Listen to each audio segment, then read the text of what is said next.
A paz do Senhor, amados, um bom dia a todos. Eu espero que seja tudo bem com você e com a sua casa. Hoje é o dia 337 da nossa leitura anual. Fique conosco.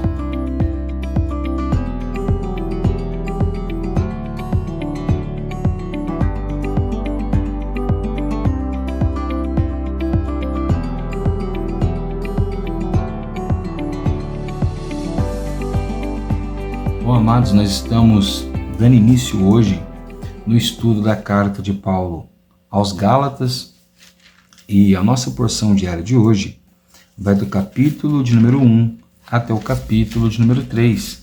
Eu espero que você consiga separar um tempo nesse dia e fazer essa leitura conosco, amém? Acredito que você será muito abençoado e edificado pelo Senhor. O nosso texto devocional de hoje se encontra no capítulo 3 de Gálatas e no verso de número 11, amém? Aonde a palavra do Senhor vai nos dizer assim: e é evidente que pela lei ninguém é justificado diante de Deus, porque o justo viverá pela fé. Amém? Bom, amados, essa carta, ela provavelmente pode ter sido a primeira ou uma das primeiras cartas, ou um dos primeiros documentos que nós temos escritos no Novo Testamento.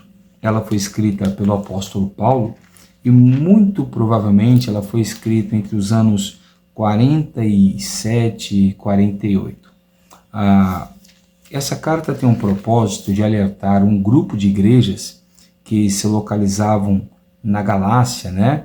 Uma região onde havia algumas províncias, algumas cidades, e era uma região onde Paulo havia implantado ali algumas igrejas. E nessas igrejas, depois que Paulo sai do meio delas, pregando o Evangelho, lembrando o que é o Evangelho, é a pregação de que a salvação só existe por meio de Cristo Jesus, ao passo que nós cremos na sua morte, na sua ressurreição e cremos que Ele nos tornou justos e inocentes por meio do seu sangue, né? Então esse é o Evangelho que o apóstolo Paulo vai pregar nessas igrejas. Mas, com o passar de algum tempo, alguns judeus, ao chegarem nessa região, eles dizem que a salvação está realmente em Cristo Jesus. Porém, esses irmãos, que eram de maioria gentios, eles precisavam também obedecer à lei de Moisés. Sendo assim, eles precisariam se circuncidar, eles precisariam evitar certos tipos de carnes ou comidas, e eles também precisariam guardar dias, né? Então o apóstolo Paulo vai escrever essa carta primeiro, para arrancar esse mal que estava invadindo as igrejas, que era um falso evangelho. E ele também vai escrever essa carta para poder defender o seu apostolado, assim como ele fez na segunda carta aos Coríntios, já que esses irmãos também diziam que Paulo era um falso apóstolo, por ele não ter estado com Jesus e ele não ter visto o Senhor. Então, o apóstolo Paulo, lá no capítulo 1, verso 1, ele vai começar dizendo assim: Paulo, apóstolo, não da parte de pessoas, nem por meio de homem algum, mas por Jesus Cristo e por Deus o Pai, que ressuscitou dos mortos, e todos os irmãos que estão comigo, as igrejas da Galácia. Então ele começa dizendo que ele foi levantado como apóstolo de Cristo. E ele vai começar dizendo que o evangelho que ele anunciou foi o evangelho que dizia que Jesus entregou a si mesmo pelos nossos pecados. E isso fez com que nós fôssemos livres dos nossos pecados e do mundo, correto?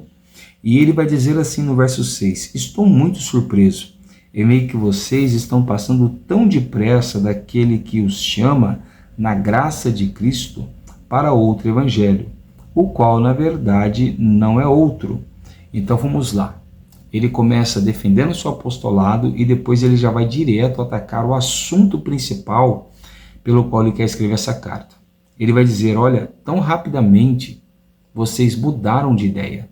Sabe o que é isso aqui? É aquela semente que Jesus lançou sobre a terra e que ela recebeu a palavra rapidamente, mas tão rapidamente também a palavra foi embora. Então os irmãos da Galácia creram com facilidade em Jesus, mas dá para ver que eles acreditavam com facilidade em qualquer coisa. Isso é um perigo. Então esses irmãos são como aqueles crentes que só porque a pessoa fala de Deus, cita alguns versículos bíblicos e porque elas manifestam algumas coisas na frente dos olhos das pessoas, elas creem que essa pessoa é um homem ou uma mulher de Deus e mudam de ideia daquilo que acreditavam. Então, Paulo vai dizer que este outro evangelho, na verdade, não é outro, porque não existe um outro evangelho. E isso nos mostra que assim como existe só um Deus, só um Senhor, só uma fé, só um batismo, também existe só um evangelho, ou seja, só existe uma pregação correta da salvação. E a única pregação correta da salvação é aquela que nós não dependemos de nenhum esforço humano para sermos salvos. Pois se existe uma necessidade de esforço humano, então Cristo morreu em vão na cruz. Então ele vai dizer assim no verso 8, mas ainda que nós, ou seja, qualquer um dos apóstolos, ou mesmo um anjo vindo do céu, pregue a vocês um evangelho diferente, certo? Daquele que temos pregado, que esse seja anátema. Como já dissemos e agora repito, se alguém está perturbando a vocês, está pregando a vocês um evangelho diferente daquele que recebemos, que seja anátema. Então ele diz duas vezes que um evangelho diferente do que se encontra nas escrituras sagradas é anátema.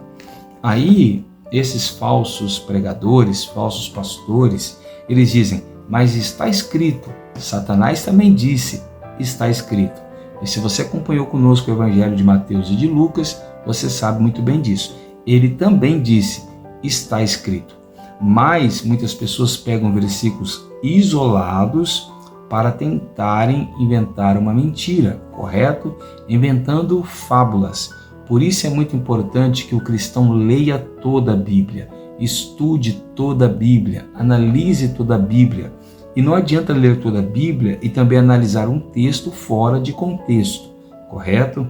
Então Paulo está dizendo que qualquer evangelho que seja diferente ou que vai além, correto, daquele que ele e os demais apóstolos ensinaram, é anátema. O que significa a palavra anátema? Significa maldito. Então aqui nós vamos ter nessa carta a apresentação do Evangelho de Salvação e Bênção, que é o Evangelho da Salvação somente pela fé em uma única pessoa, que é Cristo Jesus, e o Evangelho de Maldição, que é o Evangelho que mostra que a salvação é sim pela fé, mas ela depende do esforço humano ou de qualquer outro salvador, correto? Depois ele vai novamente se concentrar na defesa do seu apostolado, dizendo que a revelação do evangelho que ele tem, ele não recebeu de homem algum, mas o próprio Cristo lhe revelou. Ele vai dizer ainda que esteve 3 anos, na Arábia recebendo as revelações de Cristo, e somente depois é que ele vai para Jerusalém. Depois, novamente, depois de 14 anos, ele volta para Jerusalém juntamente com Tito, o qual não foi obrigado a se circuncidar. Sendo assim, como Tito não foi circuncidado, nenhum outro gentio também precisaria ser circuncidado. Bastaria a fé para que a salvação fosse efetuada sobre a pessoa. E lá no capítulo de número 2, verso de número 6, nós vemos Paulo confirmando que a salvação não vem por esforço humano e nem pela aparência, ou seja, por aquilo que a pessoa demonstra. Porque ele diz assim no capítulo 2, verso 6, enquanto aqueles que pareciam ser alguma coisa, o que eles foram no passado não me interessa. Deus não aceita a aparência do homem.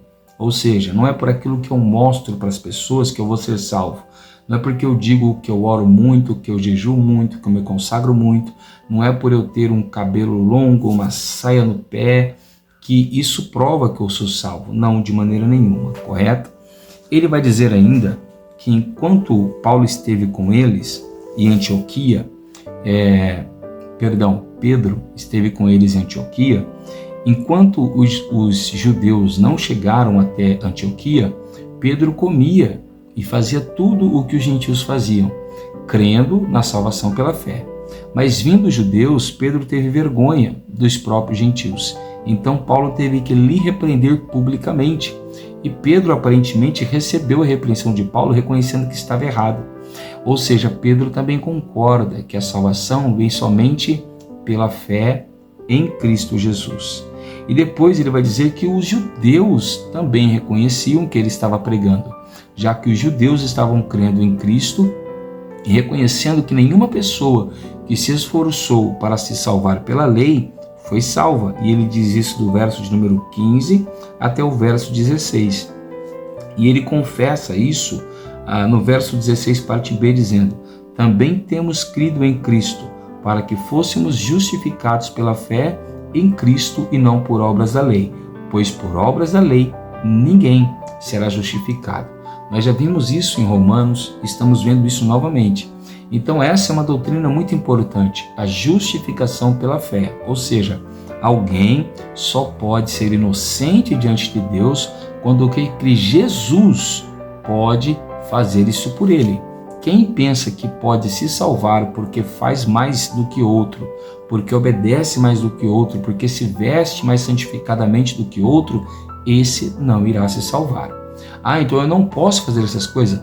Pode, desde que você entenda que isso é resultado da fé que você tem em Cristo Jesus. Mas não é porque você faz mais ou menos que você será salvo.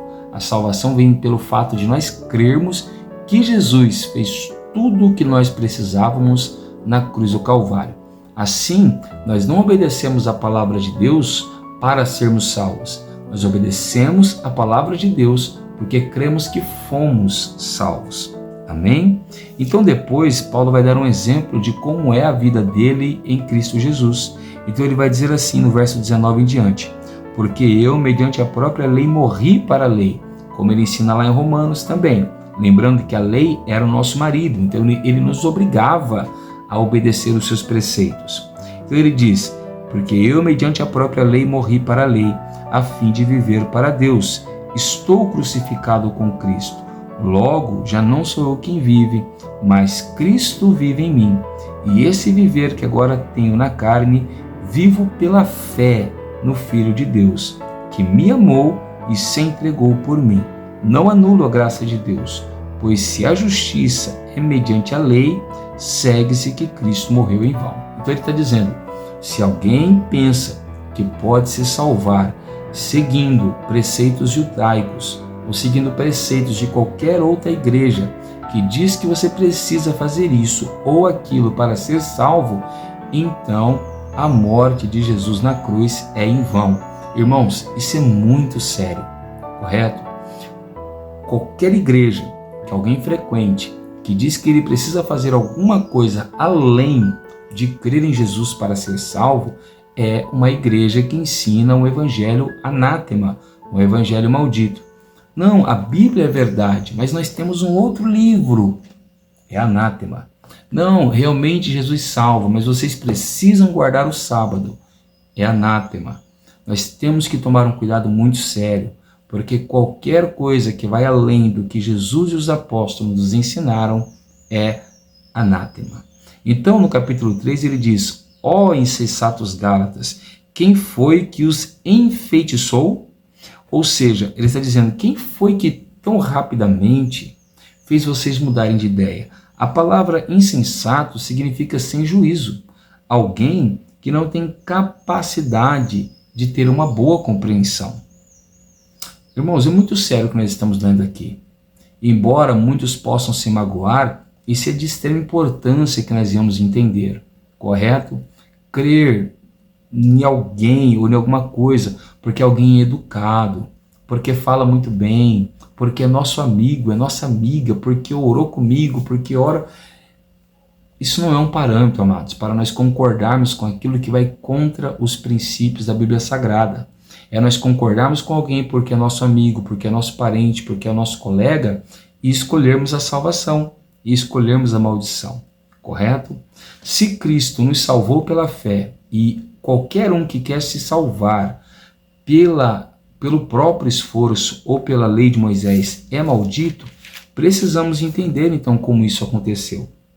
Então, Paulo vai dizer assim: por acaso vocês receberam o Espírito Santo, viram milagres e foram salvos pelas obras da lei ou pelo Espírito Santo quando vocês creram na pregação do Evangelho?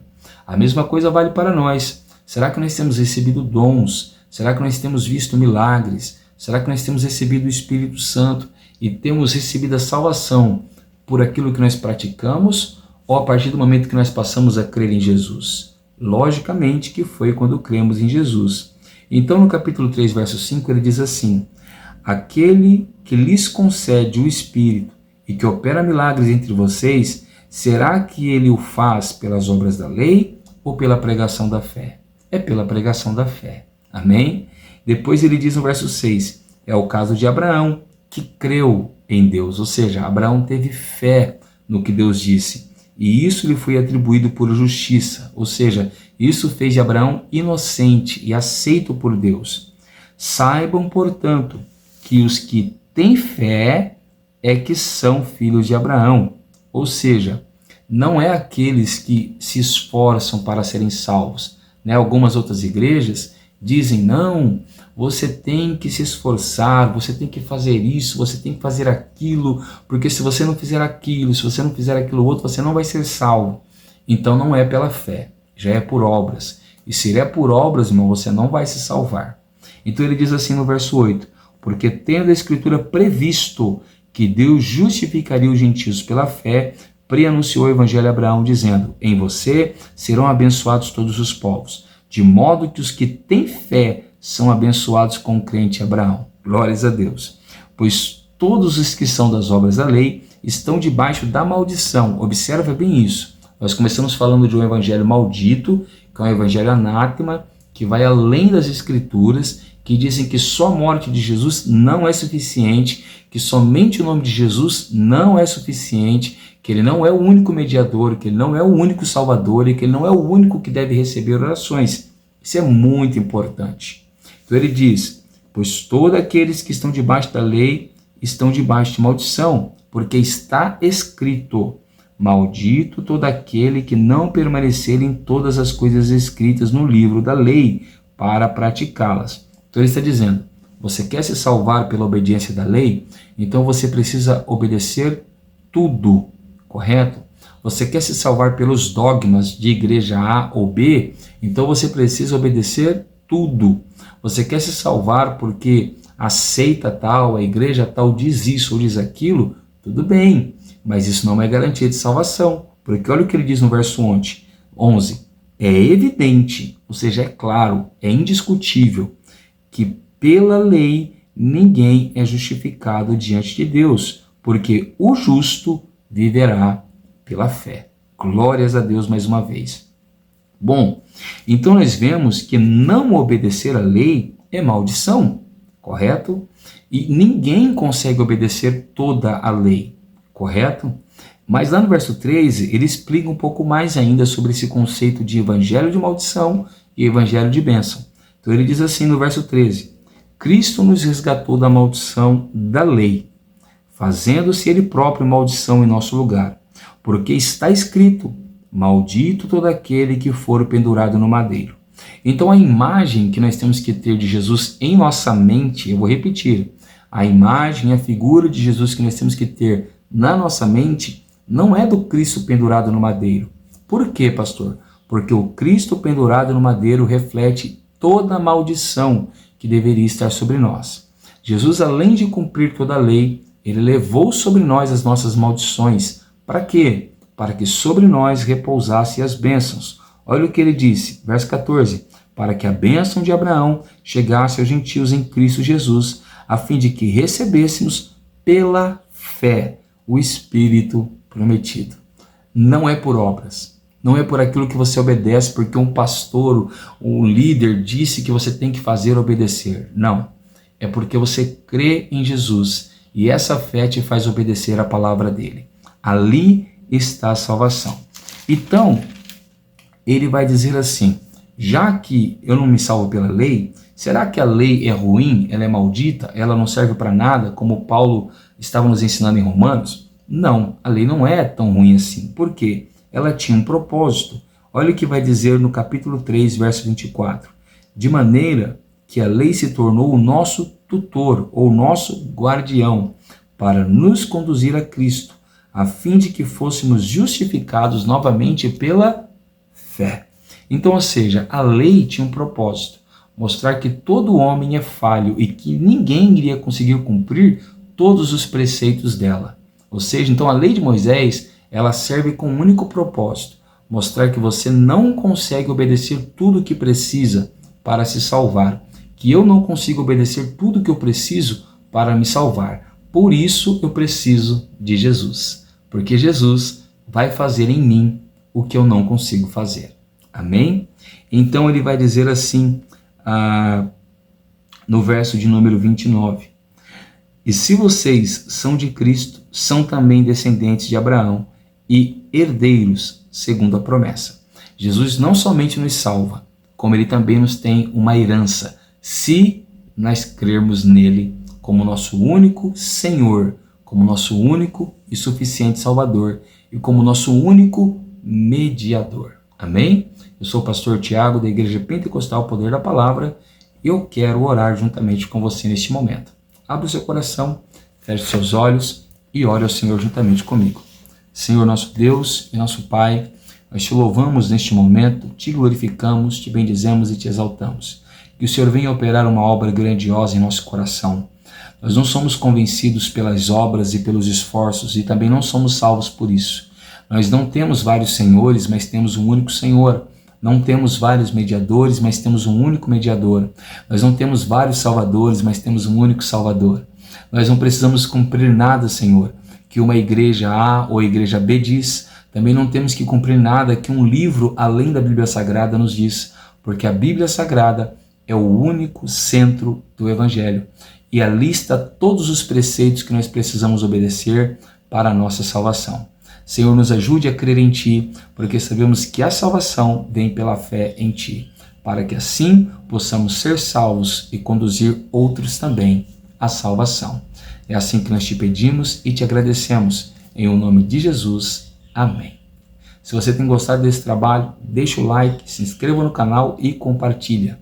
Que Deus te abençoe, fique com Ele e tenha uma ótima terça-feira.